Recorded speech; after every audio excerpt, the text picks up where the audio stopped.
Muy bien, estimados colegas que nos sintonizan, nos escuchan, nos ven de diferentes partes de acá de Perú, de Latinoamérica. Por ahí tenemos personas que también nos ven de otros países y eso es genial. De hecho, el día de hoy vamos a continuar con nuestras entrevistas, con nuestros episodios relacionados a lo que es la psicología de la seguridad y salud en el trabajo.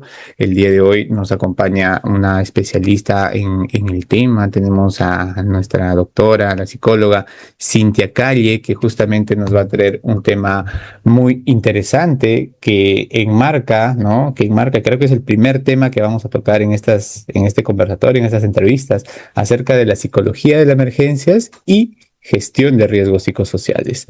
Estimada Cintia, buen día y gracias por aceptar ser parte de este espacio de aprendizaje. Hola, ¿qué tal, Yair? Primero agradecerte la invitación, muy contenta de que hayas podido hacerme la invitación para poder hablar de, como dices, un tema que es interesante y que puede ser una herramienta para poder integrar al área de seguridad y salud en el trabajo, ¿no? Que es bastante reciente, unir estas dos disciplinas para poder trabajar en común y sobre todo lo pensaba porque cuando yo empecé a trabajar en este rubro, que es la psicología de emergencias, se decía aún, por ejemplo, en las estadísticas de proyección sobre los riesgos, cuando siempre se habla de la gestión de riesgos, no se suele tomar en cuenta la data que ya es vigente sobre las crisis globales, ¿no? Por ejemplo, en la pandemia fue algo que se hizo más visible y fue bastante, digamos, eh,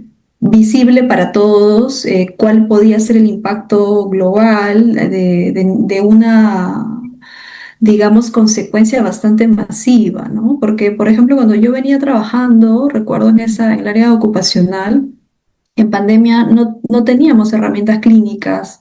Yo realicé bastante investigación para poder llegar a herramientas de la psicología de emergencias cuando todavía no me había formado en psicología de emergencias, ¿no? Y a raíz de la pandemia, pues se dieron un montón de consecuencias a nivel de gestión de salud mental en las empresas, por ejemplo, ¿no? Ahora los programas de salud mental de las empresas sí ya eran, digamos, incipientes alrededor del mundo. En Perú eran mucho menor, digamos, atractivas a la gestión de riesgos, ¿no? Ahora las solicitan bastante, los psicólogos clínicos trabajamos de la mano con las áreas de seguridad porque vemos que la estadística ya está impactando de una manera muy notoria, ¿no? Wow, Cintia, sí, definitivamente hay varias aristas, especialidades de la psicología que de pronto están siendo poco trabajadas y son tomadas, bueno, y profesionales como ustedes pues están adaptando, están creando, están investigando para que de pronto salga una intervención, información más de pronto especializada, de acorde a lo que es el trabajo del psicólogo en diferentes campos, en el campo de usted, ¿no? Tocando este punto, el tema de la psicología de emergencias.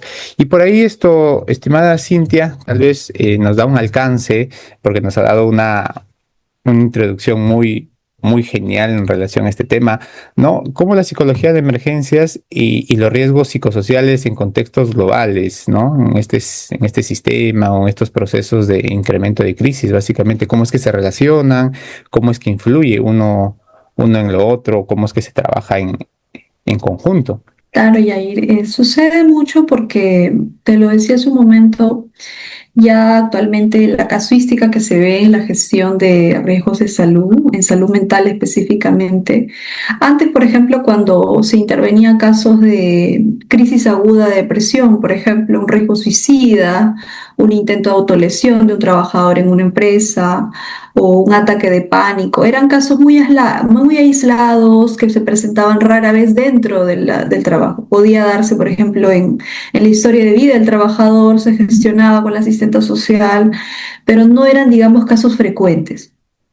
Y tal como lo dicen ya las estadísticas del incremento, ¿no?, de los problemas de salud mental, ahora lo vemos, ¿no? Por ejemplo, cuando he gestionado programas de salud mental para empresas, ya se ve eso de manera mucho más constante. ¿Por qué? Porque ya está latente los problemas de salud mental y las crisis agudas ya se van a manifestar de una manera más notoria. Entonces, lo que digamos antes pensábamos que era un riesgo que podía ser, digamos, muy infrecuente, ahora lo vamos a ver de una manera más aguda, más traumática en algunos casos, y el personal de seguridad y salud, los médicos ocupacionales, enfermeros, no suelen estar, digamos, entrenados para esa naturaleza de crisis graves, ¿no? Por ejemplo, un intento suicida es una crisis muy grave y no tenemos herramientas de negociación suicida.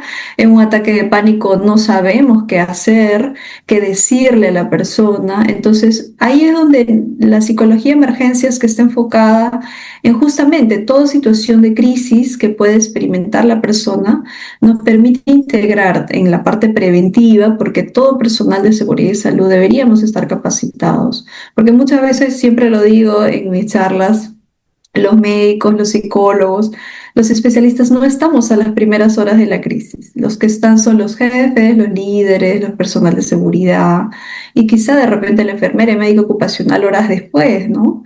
Pero van a ser el otro personal que está todos los días con el trabajador. Y son ellos los que tienen que estar entrenados, ¿no? Por ejemplo, en primeros auxilios psicológicos, briefing, debriefing, acompañamiento entre compañeros. Y eso se puede capacitar, porque un psicólogo no es el único especialista que se puede capacitar en psicología de emergencias y en herramientas base, por lo menos en primeros auxilios psicológicos, por ejemplo, ¿no? Y es así como cuando he podido capacitar a muchas empresas, la diferencia es bastante notable. Porque, por ejemplo, ellos son nuestros aliados para derivar. Cuando están capacitados en detección de síntomas de salud mental, saben qué decirle a la persona que está pasando una crisis. Es mucho más fácil hacer la alianza, porque a veces en las empresas, por ejemplo, y no solo ocurre en el Perú, ocurre en el mundo, se gasta millones de dólares en lo que son programas de salud mental o programas de bienestar, ¿no? Que pueden haber campañas de salud, ¿no? Como hay campañas de repente de examen médico, también lo hay de psicología, o hay una línea psicológica, o hay una psicóloga que se encarga, pero ¿cómo la persona que no sabe que tiene un problema de salud mental va a poder acudir? Porque no lo sabe. En el Perú muchas personas tienen depresión y no lo saben, por ejemplo. O de repente no pueden dormir, faltan a trabajo y el jefe no sabe, digamos, identificar esa parte visible que sí lo puede identificar cuando está un poco más capacitado en qué decir, qué hacer y cómo derivar. Entonces, ahí es donde diría que esta herramienta en la psicología de emergencias brinda hacer esta alianza, ¿no? Esta alianza de poder detectar los riesgos, poder saber cómo intervenir en ese primer nivel, que es el primer auxilio psicológico a los trabajadores, y finalmente poder derivar a lo que son los profesionales especializados, que ya seríamos los psicólogos, en los casos necesarios los psiquiatras u otros profesionales, ¿no? Así que yo creo que es una herramienta de gestión de riesgos también, porque muchas veces el psicólogo de emergencia es el que está muy capacitado en detectar esos riesgos, que son invisibles, ¿no? Se habla de los riesgos invisibles ahora en salud mental y de eso se trata, descubrirlos.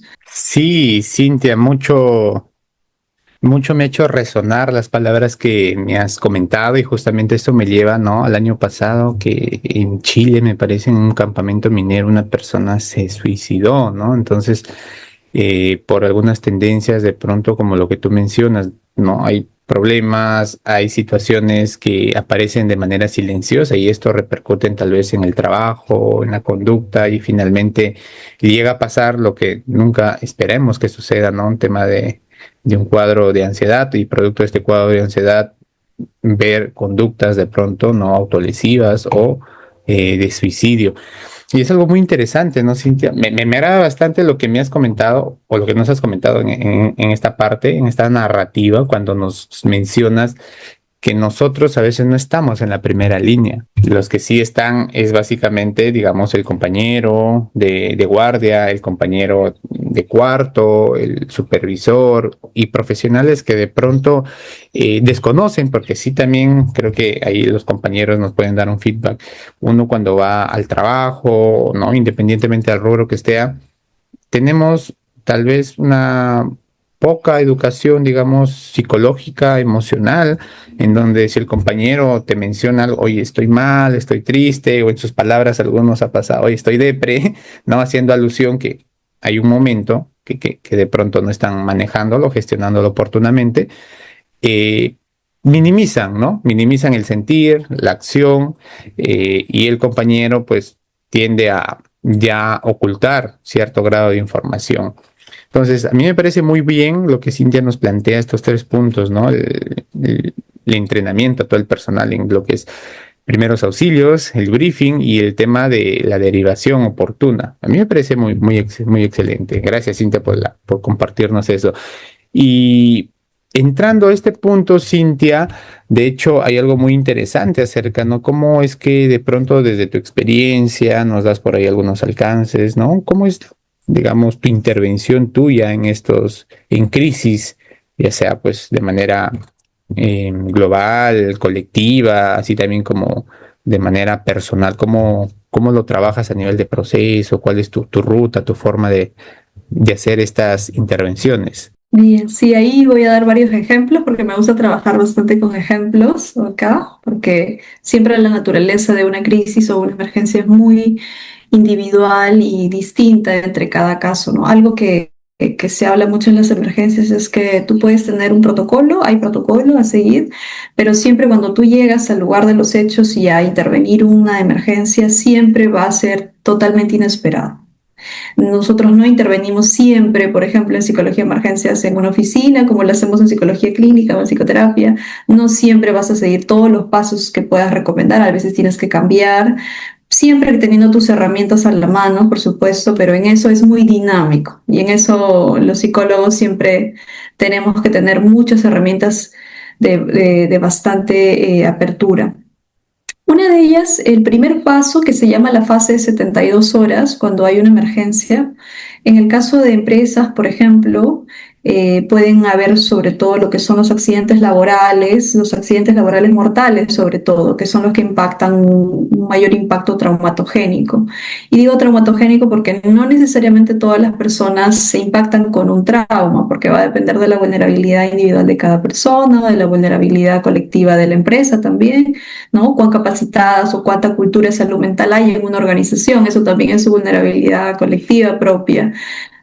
Entonces, las primeras 72 horas, lo primero que se suele hacer, la mayoría de casos, es, número uno, reunirse con el comité de crisis, porque lo que se suele pensar en una emergencia o en una crisis, accidente laboral mortal, es que hay que intervenir a las víctimas directas. Por ejemplo, la persona que ha sobrevivido a un accidente o a lo mucho de repente los compañeros que estuvieron cerca, ¿no? Que son las víctimas directas. Sin embargo, de la psicología de emergencia sabemos que existen varios niveles de víctimas. Las víctimas secundarias, hasta los testigos, por ejemplo, no se suelen considerar como una víctima a monitorear en los protocolos de seguridad de salud en el trabajo, digamos, tradicionales. Porque he tenido casos, por ejemplo, ¿no? Tuve que intervenir en una empresa, me derivaron para poder hacer un seguimiento, primero auxilio psicológico y luego seguimiento semanal, ¿no? De los trabajadores que sobrevivieron a esto y felizmente no fallecieron, pero hubieron un par que sí. Y lo que empezó a pasar es que le dieron 2 días de descanso médico y luego los hicieron retornar al trabajo. Entonces esos chicos que habían presenciado, que eran 5 personas, empezaron a tener reacciones bastante exacerbadas de secuelas de ansiedad, que suelen ser normales los primeros días posterior a un evento traumático en el caso de ellos. Por ejemplo, empezaron a tener vómitos, empezaron a tener diarreas, empezaron a tener desmayos apenas cruzaban la puerta del trabajo. En la parte colectiva, ¿no? Lo que se llama el pánico colectivo, empezaron a ver y renuncias impulsivas, un miedo. Hay muchos trabajadores que no querían ir a trabajar, no querían ir a esa sede donde había ocurrido porque decían que podía haber otra máquina que causara nuevamente otro accidente. Entonces, ¿por qué siempre en la primera fase tiene que haber una reunión con el comité de crisis y no solamente ir directo a intervenir las víctimas? Porque cuando las áreas de crisis, las gerencias, los líderes de la organización no están capacitados en todas las reacciones psicológicas que van a ocurrir, van a cometer muchos errores que van a hacer que lo que llamamos desastre o emergencia se convierta en una con consecuencias peores para todos, no solo para las víctimas, sino para la salud mental de toda la empresa. Entonces, las primeras 72 horas tenemos que hacer una charla de psicoeducación. Yo suelo recomendar que se haga toda la organización para que no ocurran cosas que ocurren en la teoría de la comunicación en emergencias, que es, empiezan a ver los rumores, empiezan a compartir videos, y ocurre en todas las empresas. Sí, el video se sabe que es secreto, pero se lo pasan no sé cómo, porque estamos en la era de la imagen y las redes sociales. Entonces, si tenemos a víctimas que se están, ¿no?, recuperando, van al psicólogo, llames al psiquiatra, y luego tenemos compañeros que les están enviando videos de lo que acababa de ocurrir, ¿no? O les están mandando noticias si es un tema que se hizo público, que también he tenido gestión con eventos masivos que pues, se hicieron públicos a la prensa.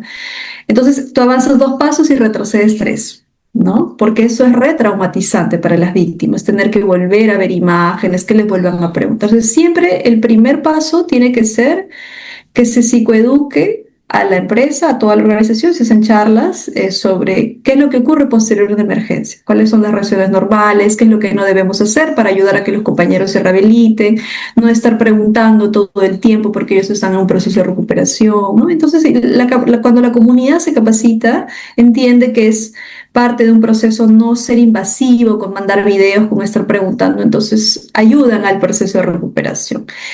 Y también se puede evaluar en el comité de crisis muchas veces cuáles son las herramientas que no tienen. Porque, por ejemplo, a veces en este tipo de eventos van a intervenir no solamente los médicos o los psicólogos, también va a intervenir el abogado, la asistente social, van a hablar de repente con los familiares de la víctima, van a hablar con los trabajadores el resto de días. Y si ellos no tienen herramientas de psicología, no sé, primeros auxilios psicológicos o cómo hablar con una persona en duelo, lo que va a ocurrir es que va a ocurrir un careo de bastante suspicacia y a veces violencia. Incluso he tenido casos de asistentes y abogados que me han dicho del comité de crisis que yo llamo al familiar y me insulta y me han querido agredir cuando he ido a la vivienda, ¿no? Porque no saben herramientas de comunicación de malas noticias, que tiene un protocolo, no saben herramientas de ellos también para hacer de descarga emocional ellos mismos como personas que están interviniendo.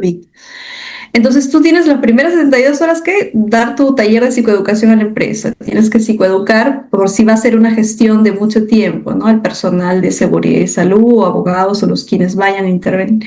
Y luego vienen los primeros auxilios psicológicos a las víctimas y el seguimiento. Eso serían las primeras 72 horas. En la segunda fase ya viene el seguimiento, ¿no? Que según la teoría de trauma y desastre, debería ser por lo menos un monitoreo de 2 años. ¿Ok? Usualmente los primeros 3 meses tú vigilas la parte con psiquiatría, informe, porque tiene que haber un informe inicial, psicológico, pero luego la mayoría suelta, y es lo que ha pasado creo que hace poco sobre el dictamen de la SUNAFIL, ¿no? Sobre no haber sabido reincorporar a un trabajador, justamente porque los soltamos luego que los dan de alta, porque claro, usualmente al tercer mes la persona se recupera muy rápido, pero luego las lesiones, las secuelas de ansiedad o el duelo es algo que hay que mirar y ahí ya no vamos a estar los psicólogos y psiquiatras. Entonces ahí tenemos que capacitar también al médico ocupacional, a quienes lo van a monitorear, para que si hay una recaída o requiere un seguimiento posterior, puedan volver a derivar al seguimiento, ¿no? Entonces, esos serían, digamos, los 2 niveles, ¿no? La primera fase de gestión de intervención de crisis y la otra que es el monitoreo y seguimiento. Bien, genial, genial, estimada Cintia. De hecho, han sido muy puntuales estos casos y estos ejemplos y me hace mucho recordar lo que ha venido comentando, ¿no? De que esto es muy similar lo que, bueno, yo lo direcciono así, ¿no? A lo que pasamos en pandemia. Si bien es cierto, leí por ahí un estudio, decía realmente la pandemia, si bien es cierto, fue por el coronavirus, ¿no?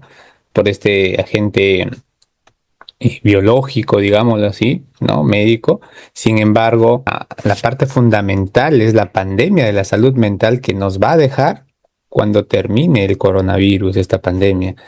Y eso es lo que creo yo hasta el día de hoy ha dejado bastantes secuelas a nivel, pues, de pérdidas materiales, de pérdidas esto de pronto en vidas humanas, y esto se ha ido materializando en diversas situaciones, ¿no? Hay personas que todavía aún tienen esas secuelas psicológicas después del coronavirus, ¿no? Y cuál es la importancia de cómo nosotros como profesionales podemos aportar y tener esta noción clara que son por fases, como nos acaba de decir Cintia, de manera de proceso y también esto de manera de intervención, ¿no?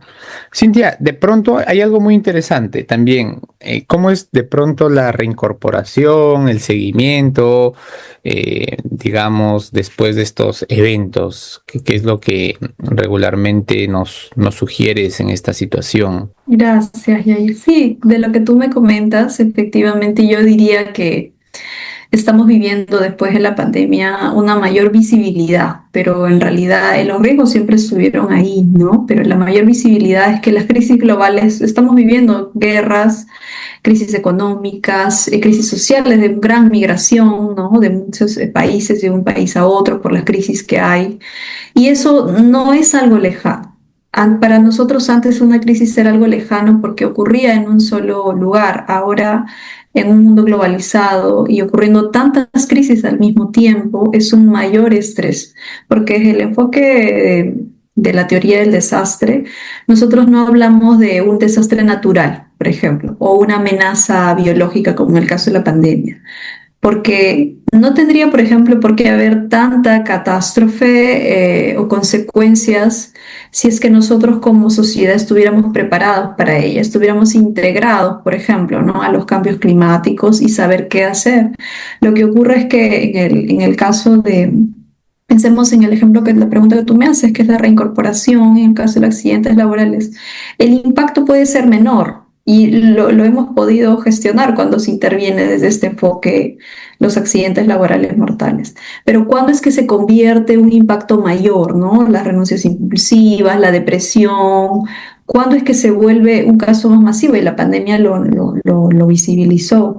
Cuando la empresa, la comunidad, la sociedad no tiene las herramientas para poder enfrentar eso, ¿no? Y hoy también somos los causantes, porque si hablamos de las causas, también nos podemos ir más allá de cómo es que también la cultura, por ejemplo, de no equidad desde un enfoque de género, hace que muchos, sobre todo las culturas masculinas, en un espacio laboral, no pidan ayuda, a pesar de que tienen todas las herramientas de salud, tienen todos los beneficios seguros, no piden ayuda. Entonces, eso también es un tema, ¿no?, a tratar. Pero volviendo a lo que me preguntas sobre el tema de reincorporación, al igual que el primer ejemplo de intervención en crisis, siempre tiene que ser algo que se adapte al caso y va a requerir siempre de un enfoque clínico, el enfoque clínico del caso de la persona.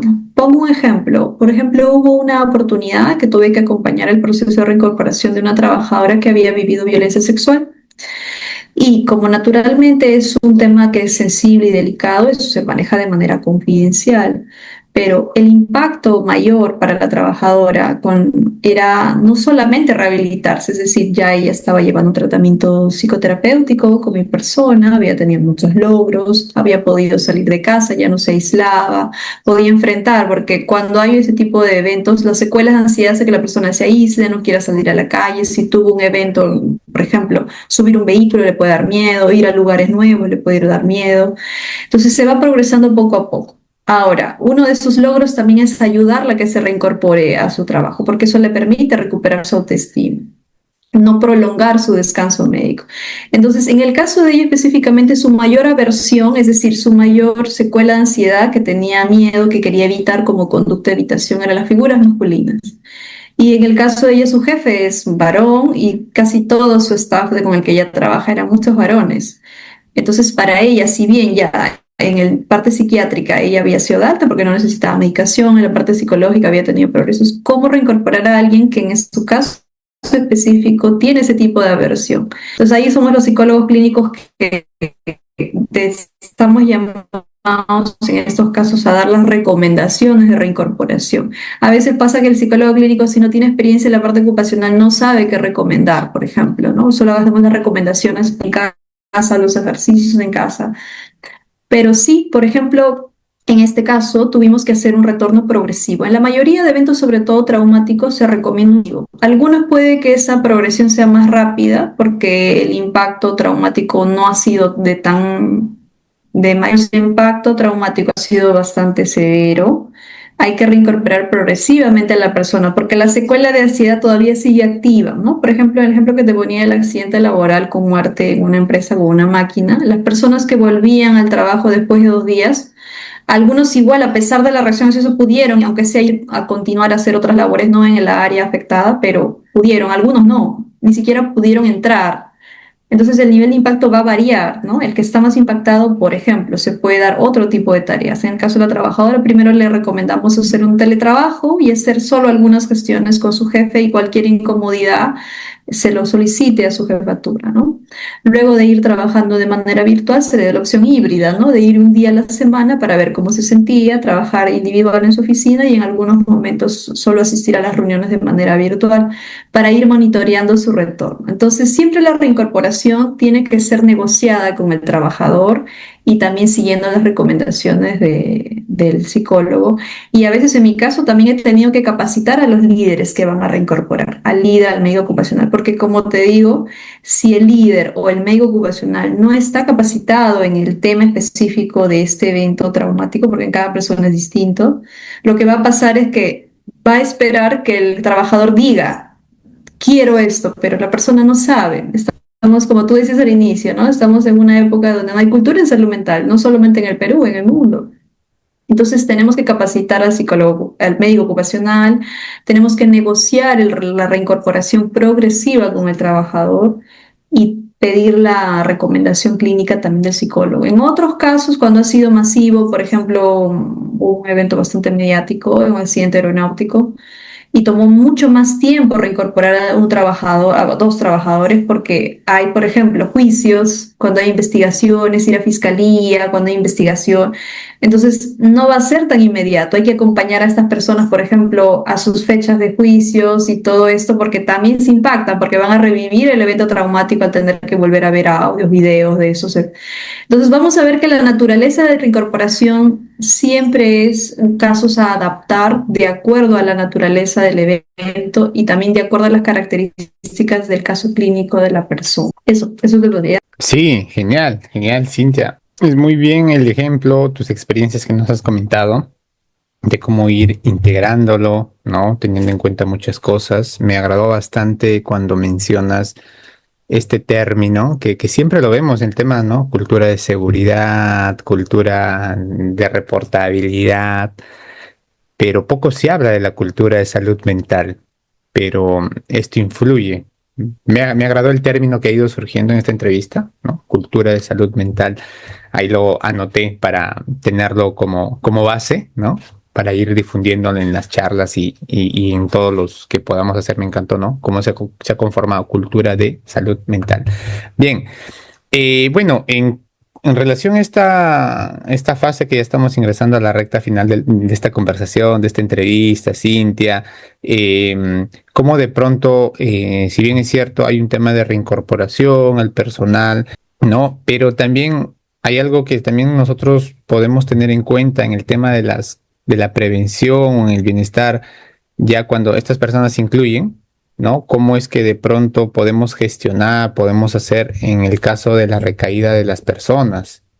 Porque de hecho, obviamente hay un evento, ya se superó, ¿no? O a lo menos se lo está sobrellevando de la mejor manera, se incorpora al trabajo y luego existe, pues, ¿no? Puede haber una alternativa de que esta persona pueda volver a recaer. ¿Cómo podríamos de pronto ahí trabajar o cuál sería nuestro rol de intervención en esta etapa? Claro, Yair, efectivamente, lo que yo te decía es que siempre la primera fase de mayor evaluación suelen ser los primeros 3 meses posterior a una crisis o trauma. Y usualmente, según la curva de proyección de trauma y desastre, vemos que siempre esa primera curva recupera la funcionalidad de la persona, ¿no? Por eso la persona sale bien en los exámenes del EMO, examen médico ocupacional, si va a la evaluación de control con el psiquiatra va a salir bien, o si ha habido medicación se lo van a retirar, con el psicólogo puede ya restablecerse, retornar al trabajo.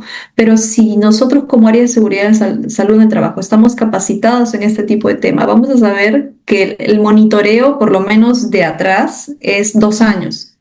Por más que no haya síntomas, por más que no haya en los hemos una alerta, por más que no veamos, nosotros sabemos que puede haber una recaída en esa ventana. Entonces, si nosotros somos conscientes de que esa puede ser una ventana de recaída, lo que tenemos que hacer es sensibilizar a los médicos ocupacionales para poder detectar, ¿no? ¿Qué pasa si, por ejemplo, la persona está bien a nivel de examen médico y empieza a tener faltas, empieza a ver el ausentismo laboral, empieza a ver más de casos médicos por otras condiciones médicas?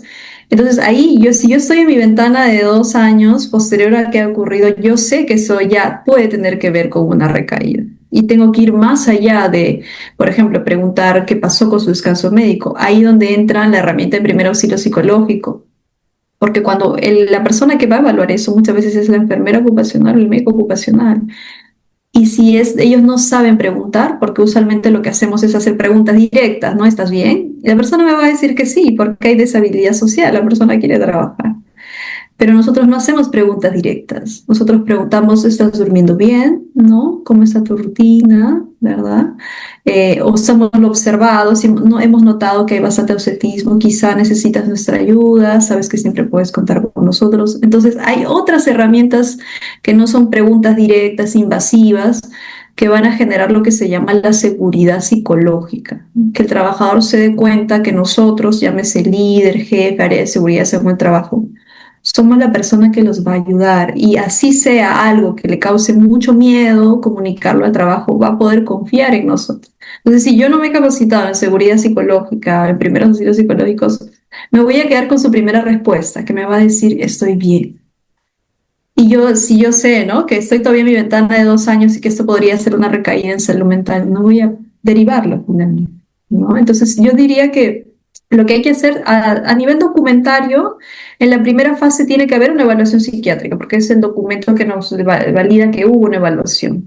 Luego, cuando hay el monitoreo, que suele ser mensual, y luego el alta, pero luego también el documento de evolución terapeuta psicológico, ¿no? Y por más que fue dado de alta, si hubiese una recaída, ya estamos ahí en las áreas de seguridad, ¿no? Si hay una recaída, puedo volver a derivar al trabajador a una evaluación para que el monitoreo. Entonces, no basta con solo los primeros pasos, porque en el seguimiento de reincorporación post-crisis justamente se habla de eso, que tiene que haber un monitoreo. ¿Y el monitoreo cómo se hace? Esa es la parte más difícil de poder trabajar en las tareas de seguridad, porque no saben qué decir, porque no son los expertos en psicología. Pero sí hay herramientas para poder capacitarlos, ¿no? Que no tienen que ser psicólogos para usar esas herramientas. Comunicación de mala noticia, primeros auxilios psicológicos, briefing, debriefing, y lo pueden hacer. Entonces yo diría que mientras estén capacitados, van a poder hacer el monitoreo que dure en una ventana de 2 años post-trauma, por ejemplo. Eso. Wow, qué genial. De hecho, mientras íbamos conversando en transcurso de toda esta entrevista, han salido temas básicamente en procedimientos. Yo creo que las personas que van a escuchar esto ya tienen una noción, una guía, una línea base para poder plasmar esto en sus intervenciones. Particularmente, Cintia, te lo agradezco mucho el poder conectar, conversar y sobre todo generar este tipo de aprendizajes para la comunidad. Bien, entonces nuevamente te lo agradezco mucho. Sé que no va a ser la primera vez que de pronto podamos coincidir en este tipo de espacios de aprendizaje. Gracias, Jair. Siempre estos espacios son muy positivos para hacer lo que se llama compartir, ¿no? Compartir nuestras buenas prácticas, porque siempre en la investigación clínica es muy importante la difusión, porque si el conocimiento se queda solo en una persona o en un grupo de personas pequeño, pues no llegamos a lo que se quiere, que es la cultura de salud mental que te mencionaba. Así que Ujú. bienvenida a divulgar más herramientas de buenas prácticas. Genial, así será, mi estimada Cintia.